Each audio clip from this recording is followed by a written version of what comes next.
샬롬. 6월 24일 토요일 하나님 나라를 시작하는 말씀 묵상 시간입니다. 오늘은 청년누리 김정수 형제님께서 로마서 14장 1절에서 12절까지 말씀을 읽어 주시겠습니다. 하나님의 말씀을 경청하십시오. 믿음이 연약한 자를 너희가 받되 그의 의심하는 바를 비판하지 말라. 어떤 사람은 모든 것을 먹을 만한 믿음이 있고 연약한 자는 채소를 먹느니라. 먹는 자는 먹지 않는 자를 업신 여기지 말고 먹지 못하는 자는 먹는 자를 판단하지 말라. 이는 하나님이 저를 받으셨음이니라. 남의 하인을 판단하는 너는 누구뇨?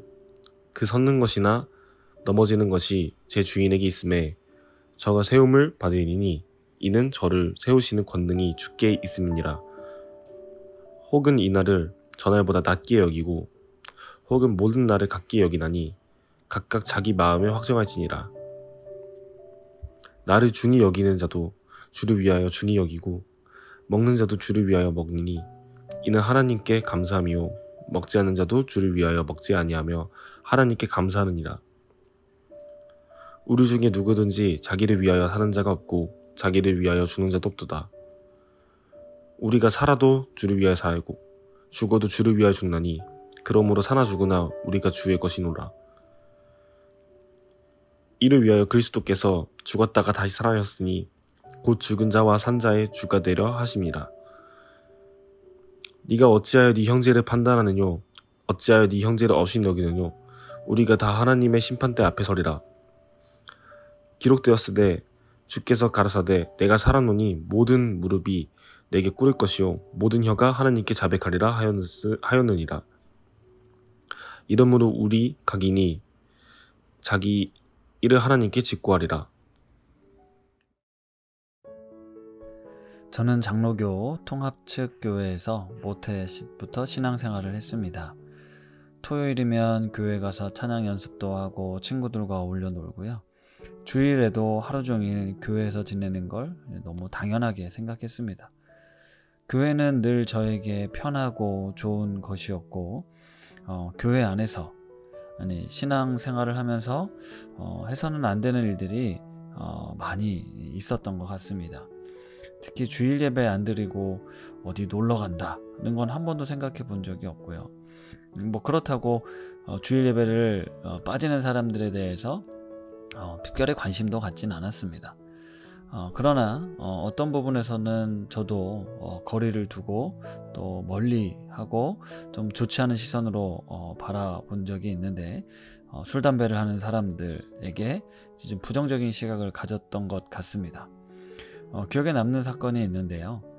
초등학교 때 전화 갔던 친구가 주일날 슈퍼에 가서 먹을 것을 사 먹는데 어떻게 주일날 돈을 쓰고 먹을 걸 사 먹을 수 있냐 이제 핀잔을 주던 기억이 납니다. 그런데 그때 당시만 해도 우리 교회는 그게 전혀 문제가 되지 않았기에 오히려 그 친구가 이상하게 역임을 받았던 기억도 있는데요. 중고등학교 시절에는 오르간과 피아노만 있었던 교회에 이제 건반, 기타, 드럼이 들어왔습니다. 그때도 한바탕 홍역을 치렀던 기억이 생생합니다. 누군가는 절대 안 된다고 막아섰고 누군가는 이게 왜 안 되는지 그 어른들의 입장을 이해할 수 없었지만 결국은 그런 악기들이 교회 안에 들어왔고 또 우리 교회도 찬양 집회가 생겨났죠. 오늘은 로마서 14장 특히 신자들의 삶, 교회 안에서의 갈등에 대한 이야기가 있습니다. 당시 로마교회 상황은 이방인이었다 개종한 기독교인들이 주류를 이루었기 때문에 유대인이었다 개종한 기독교인들은 이제 소수에 불과했습니다. 이들은 같은 예수 그리스도를 믿었지만 그들의 삶의 배경과 살아온 문화는 너무나 달랐죠.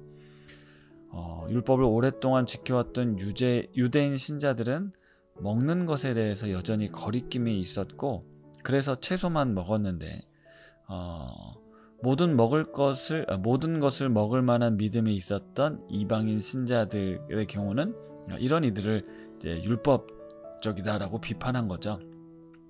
믿음이 강한 자가 연약한 자를 비판한 거라고 오늘 로마서는 말하는데요.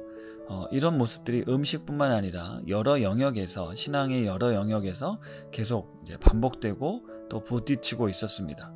그러면서 사도 바울이 형제간에 서로 비판하지 말라라고 권면하고 우리 모두 다 하나님의 심판대 앞에 설게 될 것을 상기시킵니다. 그러면서 하나님과의 관계 속에서 구원을 이루어가는 것이 하나님의 뜻이다. 살아가는 모습이 좀 다르다고 해서 서로 비판하고 정죄하는 건 옳지 않다라고 말합니다. 믿음이 연약한 자를 받되 그의 의견을 비판하지 말라고 분명히 말씀하시는 거죠. 누구든지 환영할 수 있어야 된다. 그리고 그 의견은 비판하지 말고 들어주어야 한다. 다른 주장과 다른 의견이 서로 용납될 수 있어야 한다라고 말씀하시는 겁니다. 그런데 너무너무 당연하다라고 머릿속에서 생각하지만 실제 우리 신앙생활 중에선 다른 의견을 전혀 받아들이지 못하고 수용하지 않고 비난하고 정죄하고 편을 가르고 결국은 분열이 일어나는 걸 너무 많이 봤습니다. 어쩌면 우리가 그렇게 중요시 여기는 하나님의 말씀은 이렇게 우리에게 살 것을 권면하지만 우리의 신념이나 우리의 가치나 우리의 기준이 말씀보다 우선될 때가 참 많다라는 것이죠. 하나님의 말씀을 진리로 받고 있지만 그리고 예수 그리스도를 내 삶의 주인이라고 고백하고 있지만 여전히 내가 중심이 되고 내가 기준이 되어 함부로 심판하고 판단자가 될 때가 너무 많습니다. 사랑하는 우신가족 여러분, 정말로 바라고 원하는 것이 있다면 우리의 신앙과 우리의 일상의 주인이 하나님이시라는 사실, 그래서 하나님의 뜻과 하나님의 마음에 합한 모습으로 우리가 살았으면 좋겠습니다. 본질이 아닌 것에 대해 얼마든지 수용하고 용납하고 받아들여줄 수 있는 너희 관용을 모든 사람에게 알게 하라고 말씀하셨던 사도 바울의 권면처럼 우리가 중요한 본질은 반드시 붙잡되 그렇지 않은 것에 대해서 너그러울 수 있는 다른 이들의 의견과 생각을 수용할 수 있는 그런 교회가 되기를 원합니다. 말씀을 생각하며 기도하겠습니다. 하나님 아버지, 교회는 다양한 성도들이 있습니다. 서로 다른 믿음의 색깔과 수준이 공존하지만 각자 하나님 앞에서 주를 위해 살아가려고 애쓰고 있습니다. 하나님께서 우리를 받아주셨는데 결국 사람들이 서로를 받지 못해 갈등과 문제가 생겨납니다. 서로의 다른 믿음을 무시하거나 함부로 판단하지 않는 성숙함을 통해 신앙인의 삶을 살아가고 교회를 세워갈 수 있기를 기도합니다. 예수님의 이름으로 기도드립니다. 아멘. 오늘은 주신 말씀을 생각하며 교회라는 찬양 들으면서 우리 교회를 위해 더 깊이 기도해 주시면 감사하겠습니다.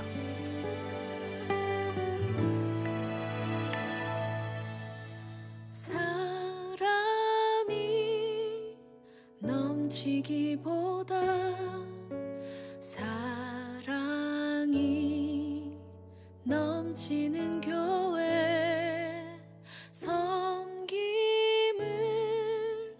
원하기보다 섬김의 기쁨 알아가는 교회, 세상이 주목하기보다 주님이 주목하는 교회,